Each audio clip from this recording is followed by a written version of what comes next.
And now chapter 22 of the Madhya Lila, the process of devotional service. Shri Krishna Chaitanya Prabhu Nityananda Shri Advaita Gadadhar Shivasati Gaurabhakta Vrinda.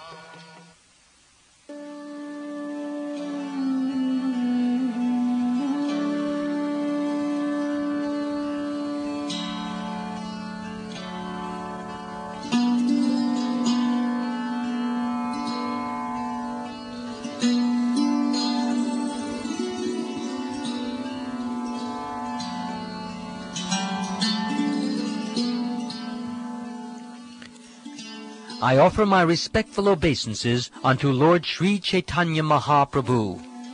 He is an ocean of transcendental mercy, and although the subject matter of Bhakti Yoga is very confidential, he has nonetheless manifested it so nicely, even in this age of Kali, the age of quarrel. All glories to Sri Chaitanya Mahaprabhu. All glories to Nityananda Prabhu. All glories to Advaita Chandra.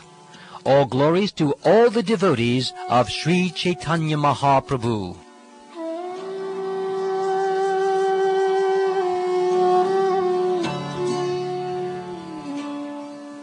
Sri Chaitanya Mahaprabhu said, I have described one's relation with Krishna in various ways. This is the subject matter of all the Vedas. Krishna is the center of all activities. Now I shall speak about the characteristics of devotional service by which one can attain the shelter of Krishna and his loving, transcendental service. A human being's activities should be centered only about devotional service to Lord Krishna. That is the verdict of all Vedic literatures, and all saintly people have ascertained this. Great sages have said to the Lord, when the Mother Vedas, or Shruti, is questioned as to whom to worship, she says that you are the only Lord and worshipable object. Similarly, the corollaries of the Shruti Shastras, the Smriti Shastras, give the same instructions, just like sisters. The Puranas, which are like brothers, follow in the footsteps of their mother. O enemy of the demon Mura, the conclusion is that you are the only shelter. Now I have understood this in truth. Again, speaking to Sanatana Goswami, Lord Chaitanya Mahaprabhu said, Krishna is the non-dual absolute truth, the supreme personality of Godhead. Although he is one, he maintains different personal expansions and energies for his pastimes. Krishna expands himself in many forms. Some of them are personal expansions, and some are separate expansions. Thus he performs pastimes in both the spiritual and material worlds.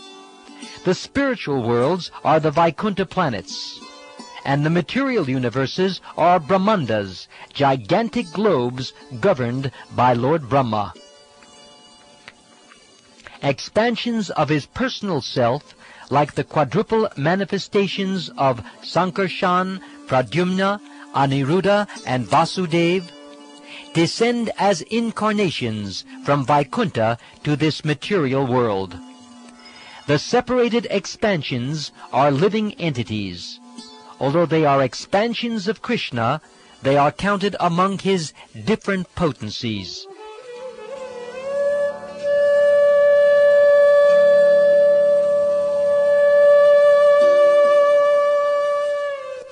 The living entities, or jivas, are divided into two categories. Some are eternally liberated, and others are eternally conditioned.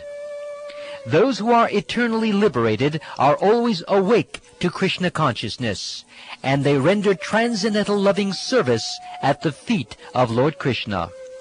They are to be considered eternal associates of Krishna, and they are eternally enjoying the transcendental bliss of serving Krishna. Apart from the ever-liberated devotees, there are the conditioned souls who always turn away from the service of the Lord. They are perpetually conditioned in this material world and are subjected to the material tribulations brought about by different bodily forms in hellish conditions. Due to his being opposed to Krishna consciousness, the conditioned soul is punished by the witch of the external energy, Maya. He is thus ready to suffer the threefold miseries brought about by the body and mind, the inimical behavior of other living entities, and natural disturbances caused by the demigods. In this way, the conditioned soul becomes the servant of lusty desires, and when these are not fulfilled, he becomes a servant of anger and continues to be kicked by the external energy, Maya. Wandering and wandering throughout the universe, he may by chance get the association of a devotee physician, whose instructions and hymns make the witch of external energy flee. The conditioned soul thus gets into touch with the devotional service of Lord Krishna, and in this way he can approach nearer and nearer to the Lord. O my Lord, there is no limit to the unwanted orders of lusty desires. Although I have rendered them so much service, they have not shown any mercy to me. I have not been ashamed to serve them, nor have I even desired to give them up. O my Lord, O head of the Yadu dynasty, recently, however, my intelligence has been awakened, and now I am giving them up. Due to transcendental intelligence, I now refuse to obey the unwanted orders of these desires, and I now come to you to surrender myself at your fearless lotus feet. Kindly engage me in your personal service and save me. Devotional service to Krishna is the chief function of the living entity. There are different methods for the liberation of the conditioned soul: karma, jnana, yoga, and bhakti, but all are dependent on bhakti. But for devotional service, all other methods for spiritual self-realization are weak and insignificant. Unless one comes to the devotional service of Lord Krishna, Jnana and yoga cannot give the desired results.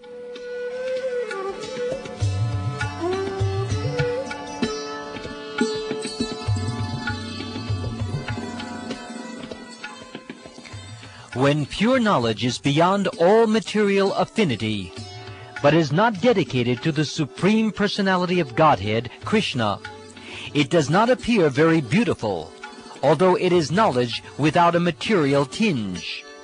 What then is the use of fruitive activities, which are naturally painful from the beginning and transient by nature, if they are not utilized for the devotional service of the Lord? How can they be very attractive? Those who perform severe austerities and penances, those who give away all their possessions out of charity, those who are very famous for their auspicious activity, those who are engaged in meditation and mental speculation, and even those who are very expert in reciting the Vedic mantras, are not able to obtain any auspicious results, although they are engaged in auspicious activities, if they do not dedicate their activities to the service of the Supreme Personality of Godhead. I therefore repeatedly offer my respectful obeisances unto the Supreme Personality of Godhead, whose glories are always auspicious. Speculative knowledge alone, without devotional service, is not able to give liberation.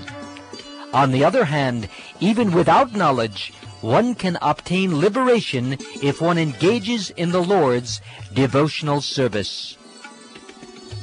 My dear Lord, devotional service unto you is the only auspicious path.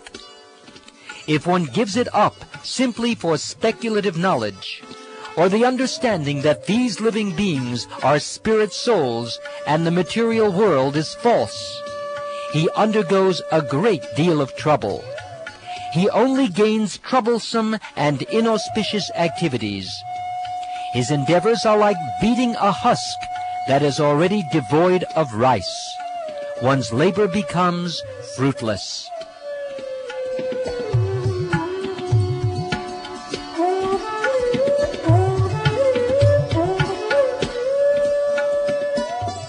As Lord Krishna says in the Bhagavad Gita, this divine energy of mine, consisting of the three modes of material nature, is difficult to overcome.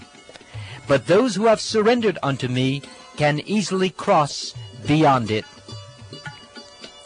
The living entity is bound around the neck by the chain of Maya, because he has forgotten that he is eternally a servant of Krishna.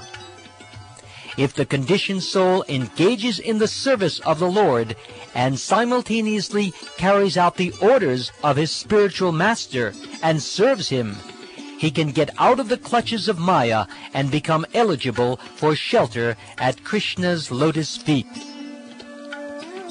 The followers of the Varnashram institution accept the regulative principles of the four social orders, Brahman, Kshatriya, Vaishya, and Shudra, and four spiritual orders, Brahmacharya, Grahastha, Vanaprastha, and Sannyas. However, if one carries out the regulative principles of these orders, but does not render transcendental service to Krishna, he falls into the hellish condition of material life.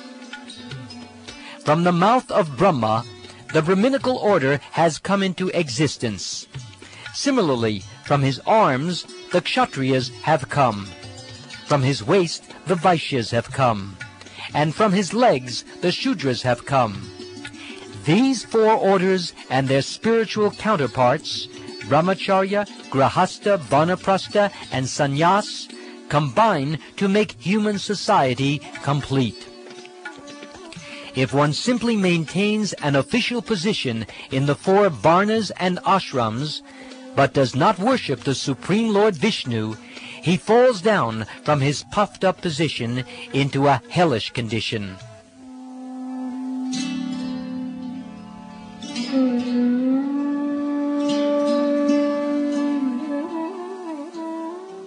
There are many philosophical speculators or jnanis belonging to the Mayavad school who consider themselves liberated and call themselves Narayan. However, their intelligence is not purified unless they engage in Krishna's devotional service. As mentioned in the Srimad Bhagavatam, O lotus-eyed one, those who think they are liberated in this life, but do not render devotional service to you, must be of impure intelligence.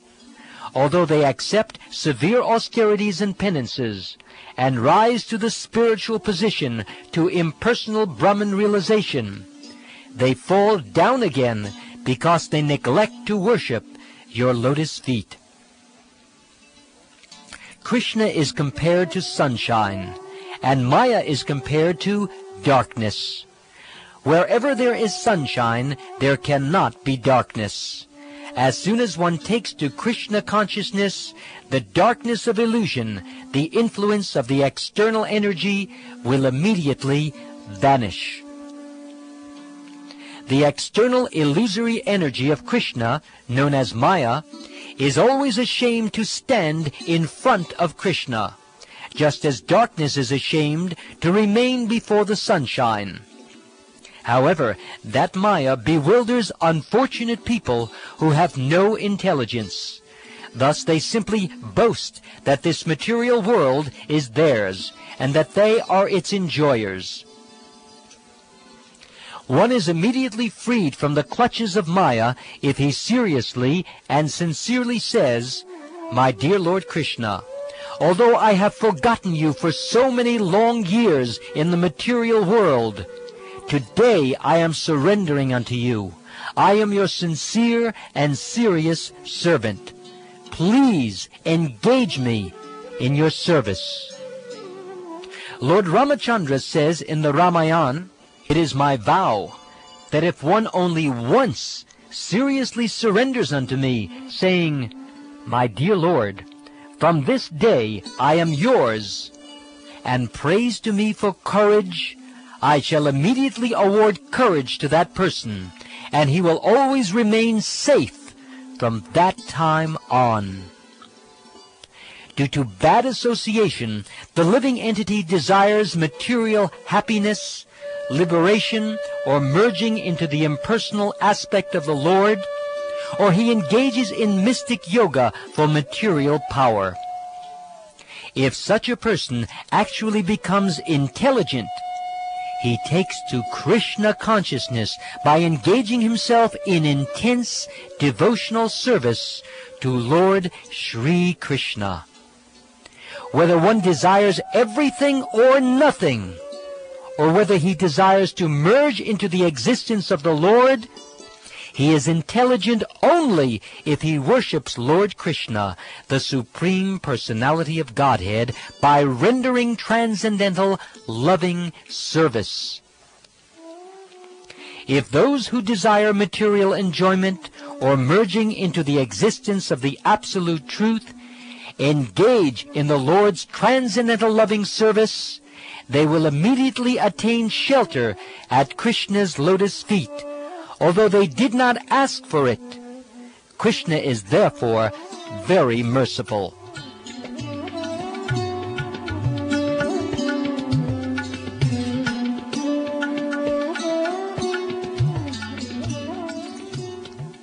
Krishna says, "If one engages in my transcendental loving service, but at the same time wants the opulence of material enjoyment, he is very, very foolish.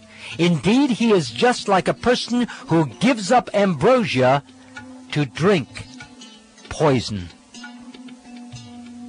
Since I am very intelligent, why should I give this fool material prosperity? Instead, I shall induce him to take the nectar of the shelter of my lotus feet and make him forget illusory material enjoyment."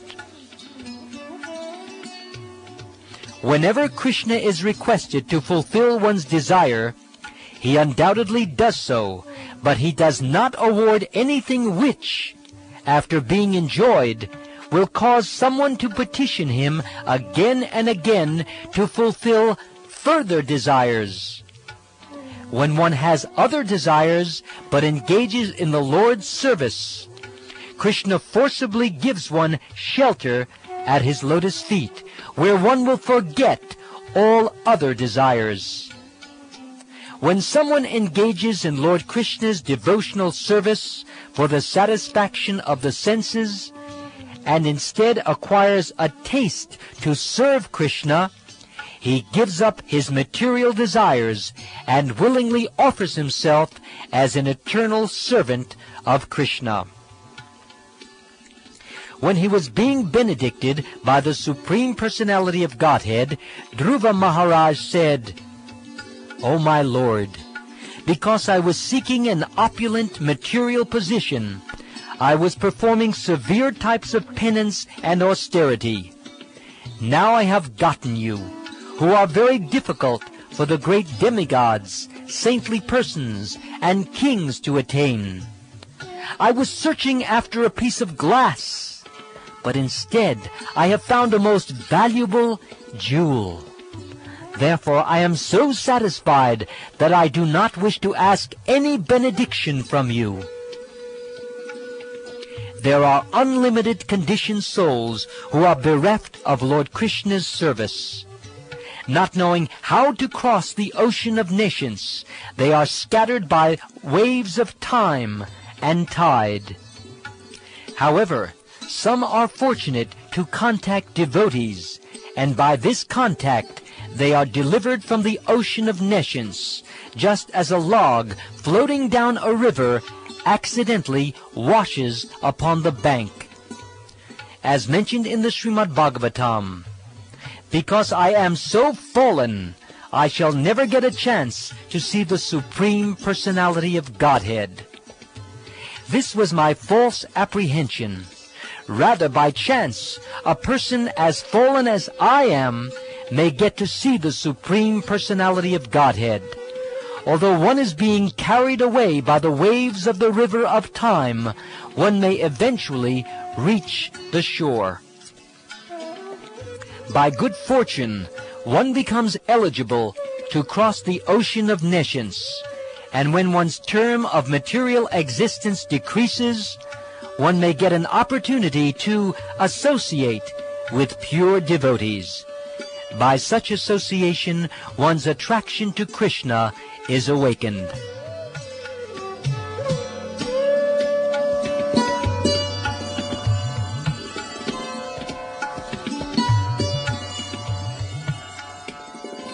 As mentioned in the Srimad Bhagavatam, O my Lord, O infallible Supreme Person, when a person wandering throughout the universes becomes eligible for liberation from material existence, he gets an opportunity to associate with devotees. When he associates with devotees, his attraction for you is awakened. You are the Supreme Personality of Godhead, the highest goal of the supreme devotees, and the Lord of the universe. Krishna is situated in everyone's heart as Chaitya Guru, the spiritual master within. When he is kind to some fortunate conditioned soul, he personally gives one lessons to progress in devotional service, instructing the person as the supersoul within and the spiritual master without. O my Lord, transcendental poets and experts in spiritual science could not fully express their indebtedness to you, even if they were endowed with the prolonged lifetime of Brahma. For you appear in two features, externally as the Acharya and internally as the Supersoul, to deliver the embodied living being by directing him how to come to you. By associating with a devotee, one awakens his faith in devotional service to Krishna. Because of devotional service, one's dormant love for Krishna awakens, and thus one's material, conditional existence comes to an end. Somehow or other, if one is attracted to talks about me, and has faith in the instructions I have set forth in Bhagavad Gita, and if one is actually detached from material things and material existence, his dormant love for me will be awakened by devotional service. Unless one is favored by a pure devotee, he cannot attain the platform of devotional service. To say nothing of Krishna Bhakti, one cannot even be relieved from the bondage of material existence. In the Srimad Bhagavatam, Bharat Maharaj says to King Rahugana, O King Rahugana, without taking upon one's head the dust from the lotus feet of a pure devotee, a Mahajan or Mahatma, one cannot attain devotional service. Devotional service is not possible to attain simply by undergoing severe austerities and penances, by gorgeously worshipping the deity, or by strictly following the rules and regulations of the sannyas or grahastha order, nor by studying the Vedas, submerging oneself in water, or exposing oneself to fire or scorching sunlight.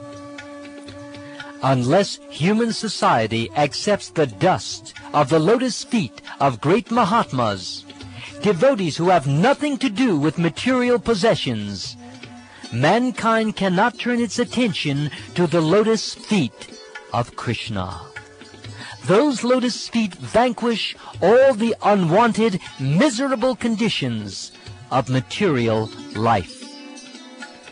The verdict of all revealed scriptures is that by even a moment's association with a pure devotee, one can attain all success.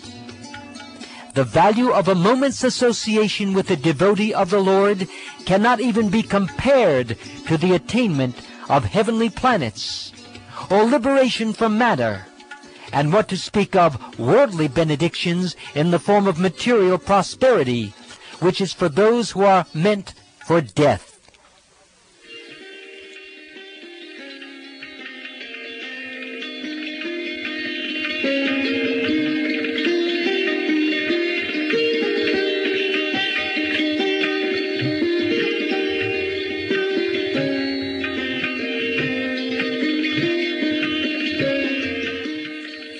Krishna is so merciful that simply by aiming his instructions at Arjuna, he has given protection to the whole world.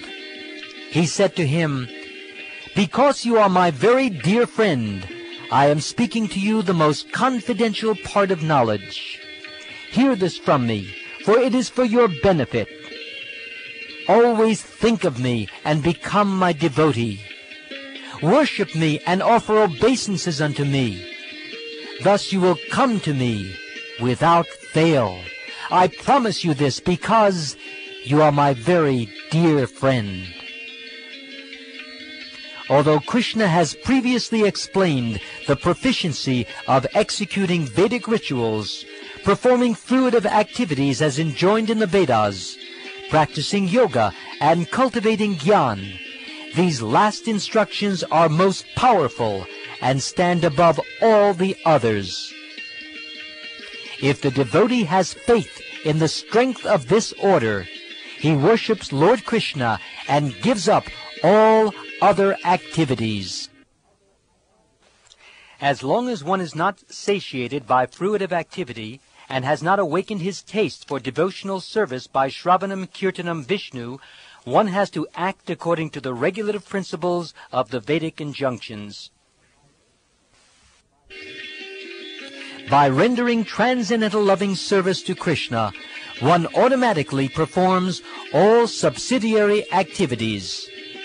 This confident, firm faith favorable to the discharge of devotional service is called Shraddha.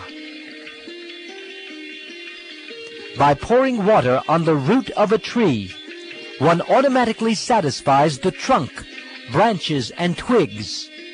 Similarly, by supplying food to the stomach, where it nourishes the life air, one satisfies all the senses. In the same way, by worshipping Krishna and rendering him service, one automatically satisfies all the demigods. A faithful devotee is a truly eligible candidate for the loving service of the Lord. According to one's faith, one is classified as a topmost devotee, an intermediate devotee, or an inferior devotee. One who is expert in logic, argument, and the revealed scriptures, and who has firm faith in Krishna, is classified as a topmost devotee. He can deliver the whole world. One who is expert in logic and understanding of revealed scriptures, and who always has firm conviction and deep faith that is not blind, is to be considered a topmost devotee in devotional service. One who is not very expert in argument and logic based on revealed scriptures, but who has firm faith, is considered a second-class devotee. He also must be considered most fortunate. He who does not know scriptural argument very well, but who has firm faith, is called an intermediate or second-class devotee. One whose faith is soft and pliable is called a neophyte, but by gradually following the process, he will rise to the platform of a first-class devotee. One whose faith is not very strong, but who is just beginning, should be considered a neophyte devotee. A devotee is considered superlative and superior according to his attachment and love. In the 11th canto of Srimad Bhagavatam, the following symptoms have been ascertained. A person advanced in devotional service sees within everything the soul of souls, the Supreme Personality of Godhead, Sri Krishna. Consequently, he always sees the form of the Supreme Personality of Godhead as the cause of all causes, and understands that all things are situated in him. An intermediate, second-class devotee shows love for the Supreme Personality of Godhead, is friendly to all devotees, and is very merciful to neophytes and ignorant people. The intermediate devotee neglects those who are envious of devotional service. A Prakrita or materialistic devotee does not purposefully study the Shastra and try to understand the actual standard of pure devotional service. Consequently, he does not show proper respect to advanced devotees. He may, however, follow the regulative principles learned from his spiritual master, or from his family who worships the deity. He is to be considered on the material platform, although he is trying to advance in devotional service. Such a person is a Bhakta Praya, a neophyte devotee, or Bhakta Bas, for he is a little enlightened by Vaishnava philosophy. A Vaishnava is one who has developed all good transcendental qualities. All the good qualities of Krishna gradually develop in Krishna's devotee. In one who has unflinching devotional faith in Krishna, all the good qualities of Krishna and the demigods are consistently manifest. However, he who has no devotion to the Supreme Personality of Godhead has no good qualifications because he is engaged by mental concoction in material existence, which is the external feature of the Lord. All these transcendental qualities are the characteristics of pure Vaishnavas, and they cannot be fully explained, but I shall try to point out some of the important qualities. Devotees are always merciful, humble, truthful, equal to all, faultless, magnanimous, mild, and clean. They are without material possessions, and they perform welfare work for everyone. They are peaceful, surrendered to Krishna, and desireless. They are indifferent to material acquisitions, and are fixed in devotional service. They completely control the 6 bad qualities, such as lust, anger, greed, and so forth. They eat only as much as required, and they are not inebriated. They are respectful, grave, compassionate, and without false prestige. They are friendly, poetic, expert, and silent. Devotees are always tolerant, forbearing, and very merciful. They are the well-wishers of every living entity. They follow the scriptural injunctions, and because they have no enemies, they are very peaceful. These are the decorations of devotees. It is the verdict of all Shastras and great personalities that by serving a pure devotee, one attains the path of liberation.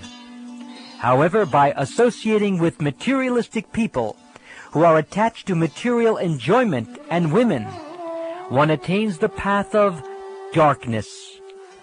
Those who are actually devotees are broad-minded, equal to everyone, and very peaceful.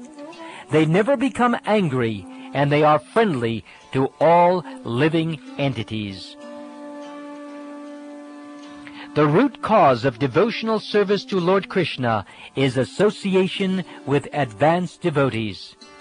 Even when one's dormant love for Krishna awakens, association with devotees is still most essential.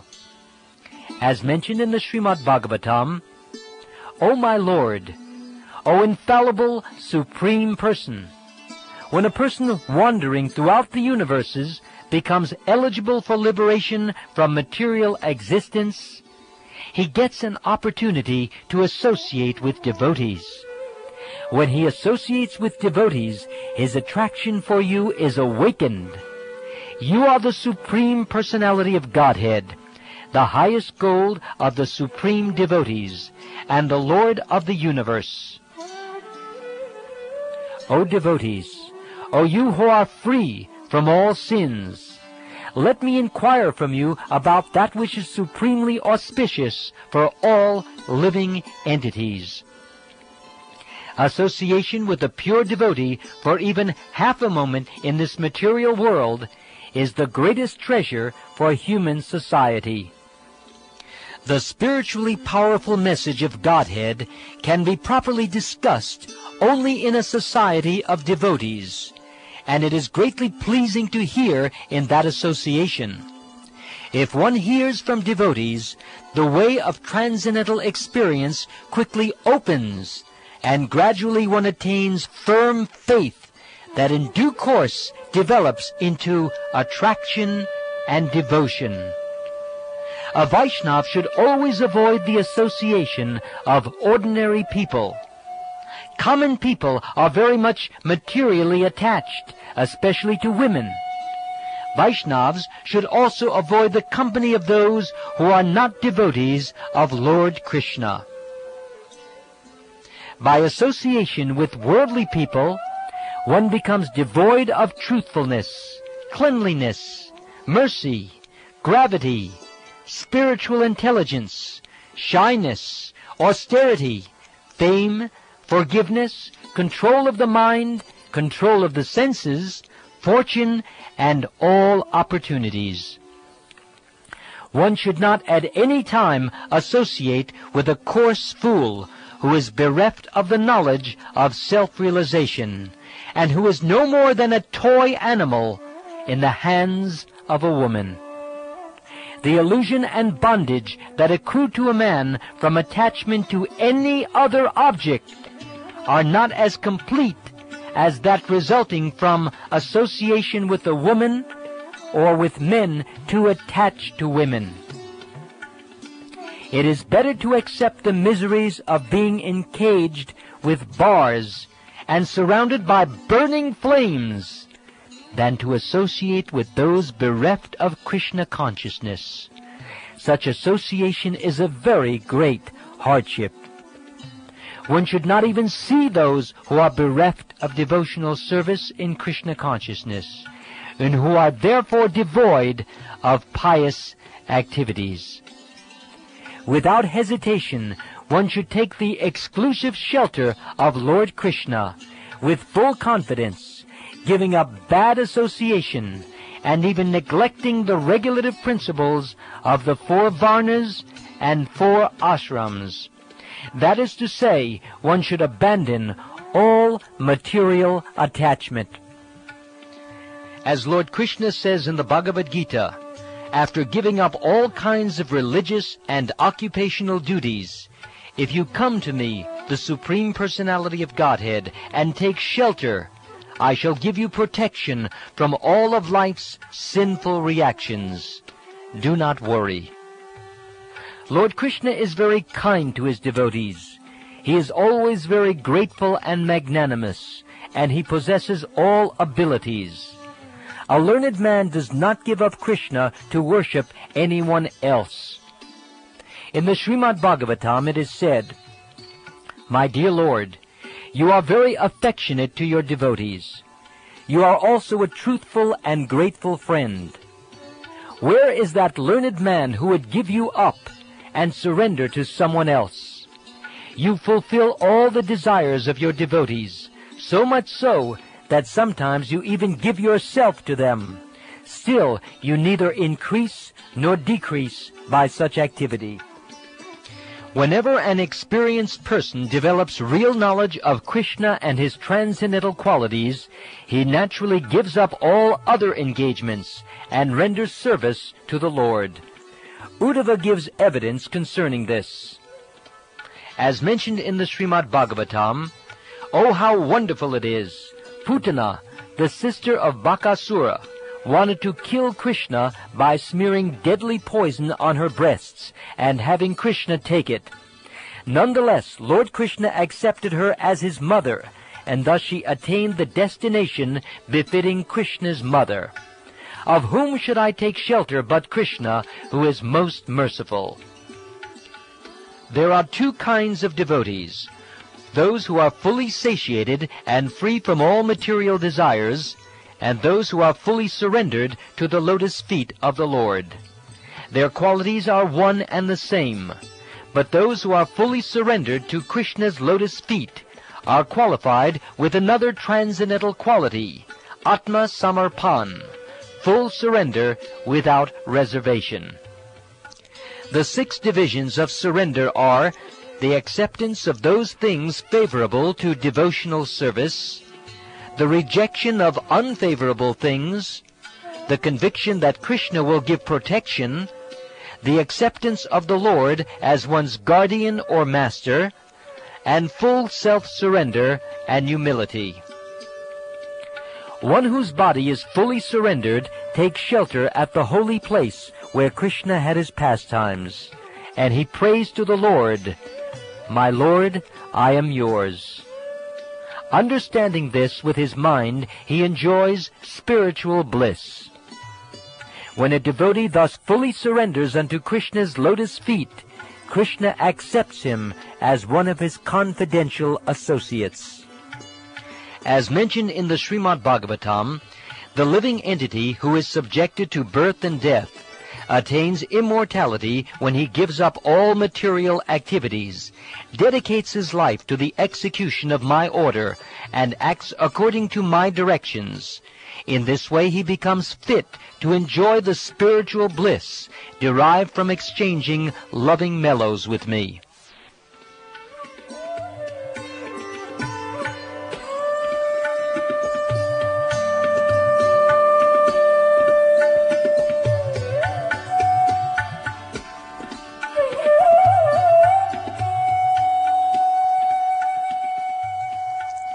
My dear Sanatan, please now hear about the regulative principles for the execution of devotional service.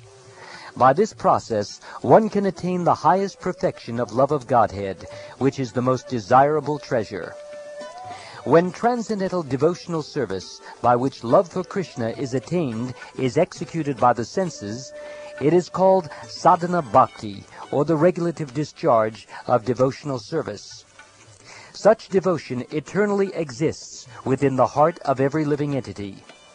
The awakening of this eternal devotion is the potentiality of devotional service in practice. The spiritual activities of hearing, chanting, remembering, and so forth are the natural characteristics of devotional service. The marginal characteristic is that it awakens pure love for Krishna. Pure love for Krishna is eternally established in the hearts of living entities. It is not something to be gained from another source. When the heart is purified by hearing and chanting, the living entity naturally awakens. There are 2 processes of practical devotional service. One is regulative devotional service, and the other is spontaneous devotional service. Those who have not attained the platform of spontaneous attachment in devotional service render devotional service under the guidance of a bona fide spiritual master, according to the regulative principles mentioned in the revealed scriptures. According to the revealed scriptures, this kind of devotional service is called Vaidhi Bhakti. In the Srimad Bhagavatam it is said, "O descendant of Bharat, O Maharaj Pariksit, the Supreme Personality of Godhead, who is situated in everyone's heart as Paramatma, who is the Supreme Controller, and who always removes the miseries of living entities, must always be heard about from reliable sources, and he must be glorified and remembered by one who wishes to become fearless. From the mouth of Brahma, the Brahminical order has come into existence. Similarly, from his arms, the Kshatriyas have come. From his waist, the Vaishyas have come, and from his legs, the Shudras have come. These four orders and their spiritual counterparts, Brahmacharya, Grahastha, Vanaprastha, and Sannyas, combine to make human society complete. If one simply maintains an official position in the four varnas and ashrams, but does not worship the Supreme Lord Vishnu, he falls down from his puffed-up position into a hellish condition. Krishna is the origin of Lord Vishnu. He should always be remembered and never forgotten at any time. All the rules and prohibitions mentioned in the Shastras should be the servants of these two principles.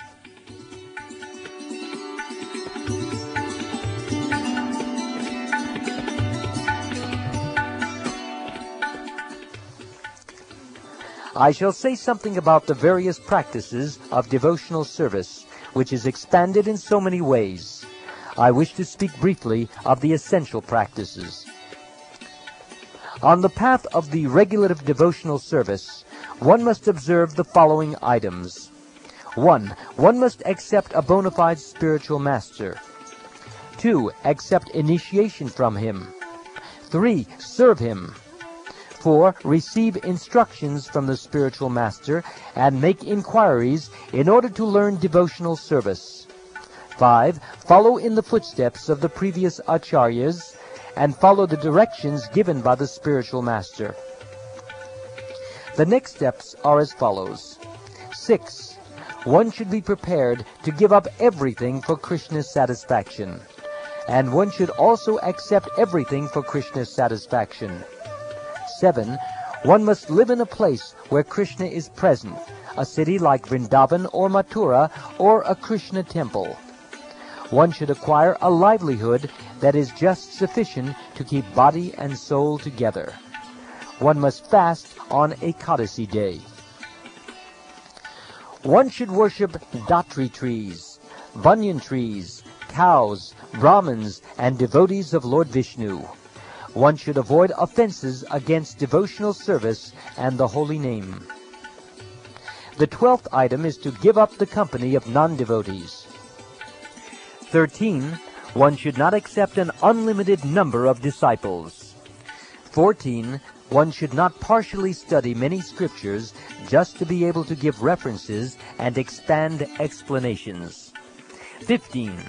The devotee should treat loss and gain equally. 16. The devotee should not be overwhelmed by lamentation. 17. The devotee should not worship demigods, nor should he disrespect them.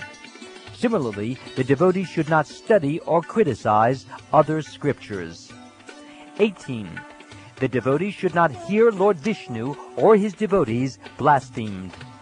19.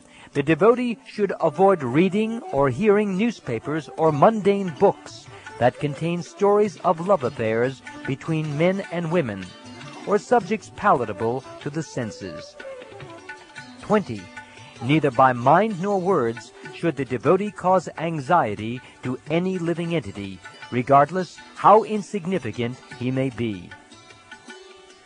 After one is established in devotional service, the positive actions are 1. Hearing, 2. Chanting, 3. Remembering, 4. Worshipping, 5. Praying, 6. Serving, 7. Accepting servitorship, 8. Becoming a friend, and 9. Surrendering fully. One should also 10. Dance before the deity, 11. Sing before the deity, 12. Open one's mind to the deity, 13. Offer obeisances to the deity, 14. Stand up before the deity and the spiritual master, just to show them respect, 15. Follow the deity or the spiritual master, and 16 visit different places of pilgrimage or go see the deity in the temple. One should, 17, circumambulate the temple. 18, recite various prayers. 19, chant softly. 20, chant congregationally.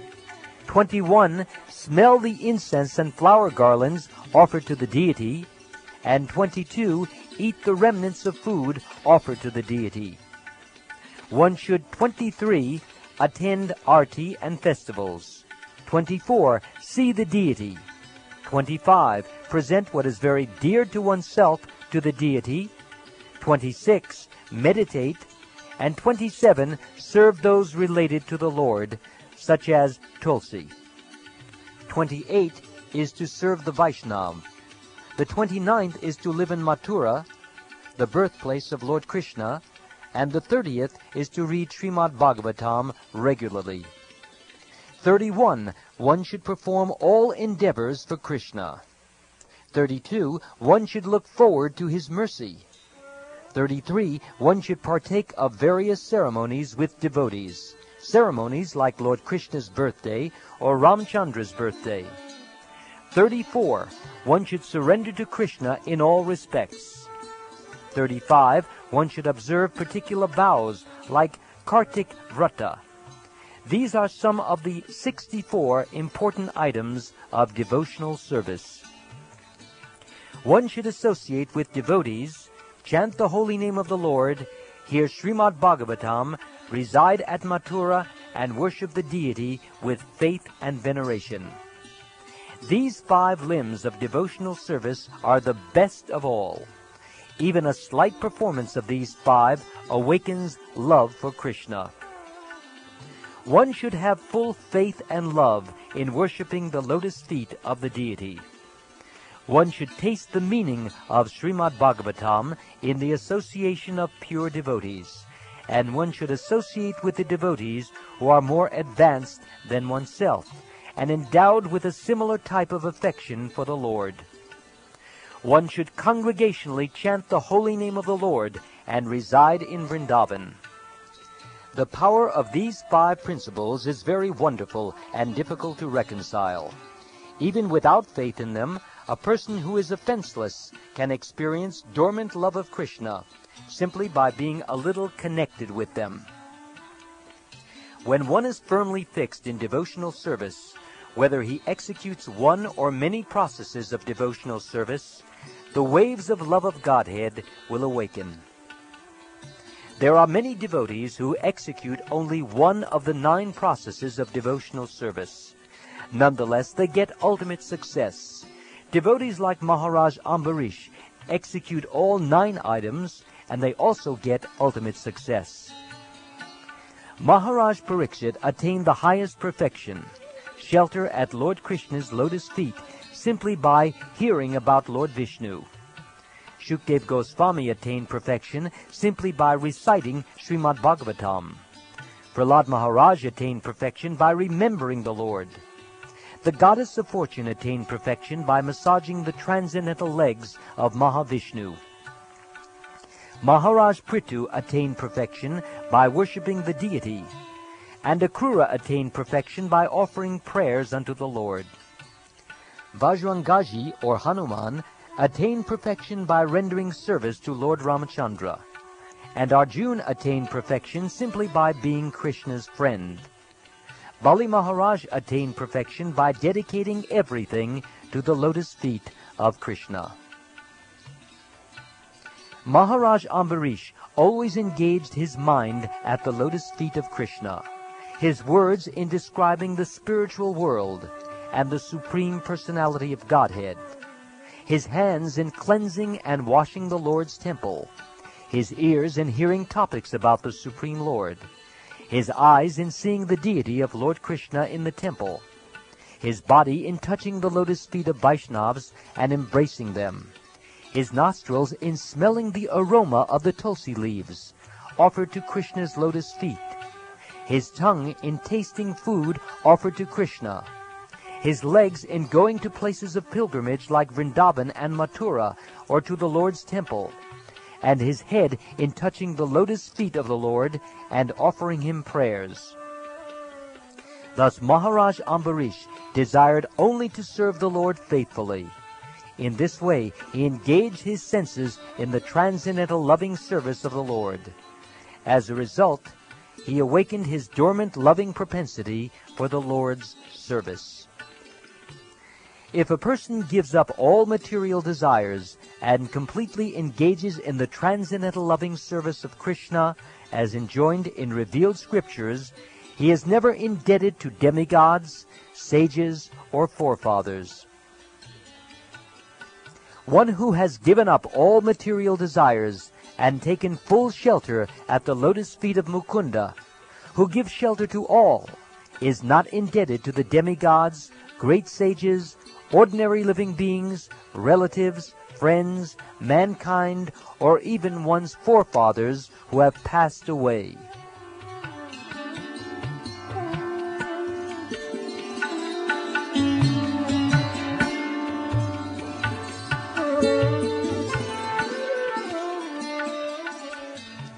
Although the pure devotee does not follow all the regulative principles of Varnashram, he worships the lotus feet of Krishna. Therefore, he naturally has no tendency to commit sin.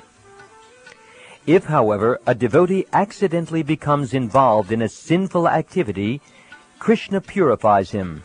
He does not have to undergo the regulative form of atonement. One who has given up everything and taken full shelter at the lotus feet of Hari, the Supreme Personality of Godhead, is very dear to Krishna. If he is involved in some sinful activity by accident, the Supreme Personality of Godhead, who is seated within everyone's heart, removes his sins without difficulty. The path of speculative knowledge and renunciation is not very essential for devotional service. Indeed, good qualities such as nonviolence and mind and sense control automatically accompany a devotee of Lord Krishna. As mentioned in the Srimad Bhagavatam, for one who is fully engaged in my devotional service, whose mind is fixed on me in bhakti yoga, the path of speculative knowledge and dry renunciation is not very beneficial. And in the Skanda Purana, the sage says, "O hunter, good qualities like nonviolence, which you have developed, are not very astonishing, for those who are engaged in the Lord's devotional service are never inclined to give pain to others because of envy." My dear Sanatan, I have now in detail described devotional service according to the regulative principles. Now hear from me about spontaneous devotional service and its characteristics.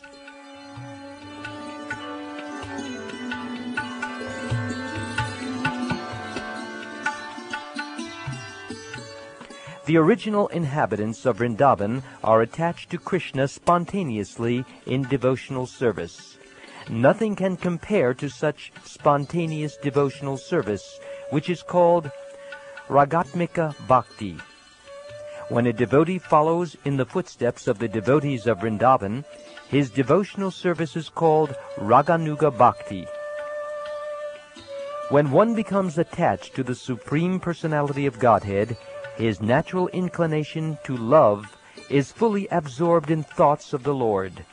That is called transcendental attachment, and devotional service according to that attachment is called Ragatmika, or spontaneous devotional service.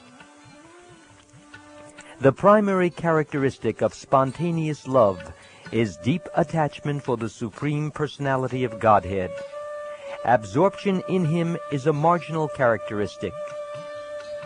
Thus, devotional service, which consists of raga or deep attachment, is called ragatmika, spontaneous, loving service. If a devotee covets such a position, he is considered to be most fortunate. If one follows in the footsteps of the inhabitants of Vrindavan out of such transcendental covetousness, he does not care for the injunctions or reasonings of Shastra. That is the way of spontaneous love. Devotional service in spontaneous love is vividly expressed and manifested by the inhabitants of Vrindavan.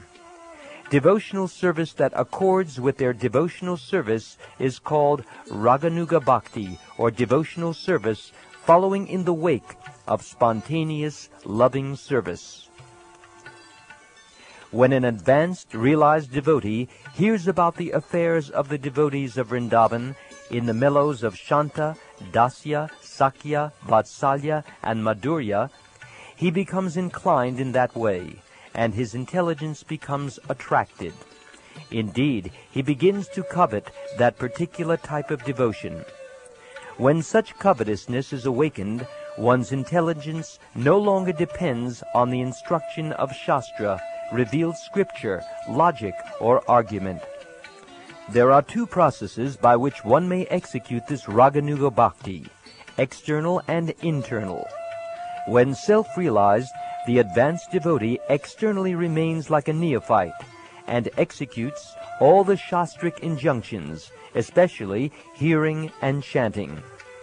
However, within his mind, in his original purified self-realized position, he serves Krishna in Vrindavan in his particular way. He serves Krishna 24 hours all day and all night. The advanced devotee who is inclined to spontaneous loving service should follow the activities of a particular associate of Krishna in Vrindavan.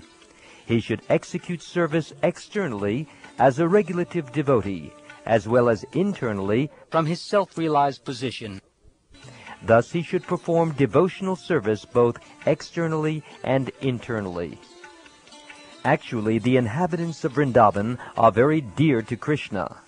If one wants to engage in spontaneous loving service, he must follow the inhabitants of Vrindavan and constantly engage in devotional service within his mind.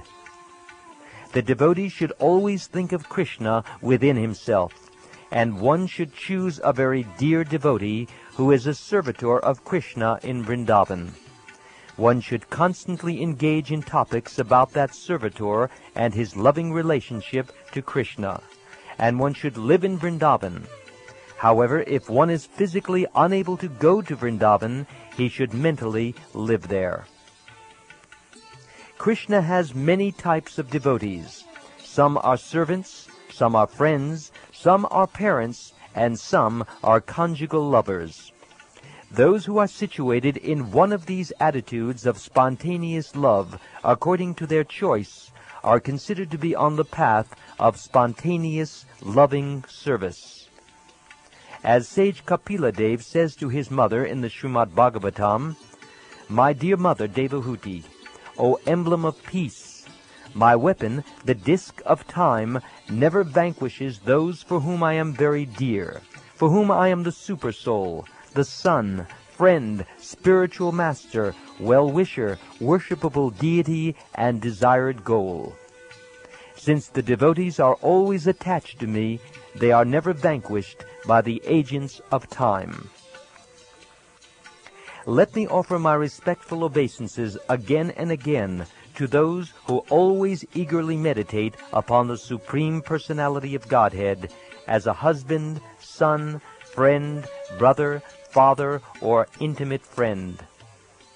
If one engages in spontaneous loving service to the Lord, his affection at the lotus feet of Krishna gradually increases. In the seed of affection there is attachment, which goes by two names, Rati and Bhav. The Supreme Personality of Godhead comes under the control of such attachment. That by which one can attain loving service to the Lord I have described in detail as the execution of devotional service called Abhideya. My dear Sanatan, I have briefly described the process of devotional service in practice, which is the means for obtaining love of Krishna. It cannot be described broadly. Whoever hears the process of practical devotional service very soon attains shelter at the lotus feet of Krishna in love and affection. Praying at the lotus feet of Sri Rupa and Sri Raghunath, always desiring their mercy, I, Krishnadas, narrate Sri Chaitanya Charitamrita following in their footsteps.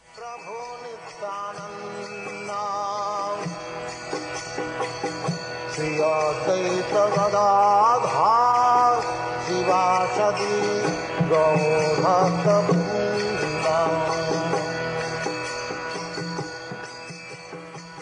This ends chapter 22 of the Madhya Lila, the process of devotional service.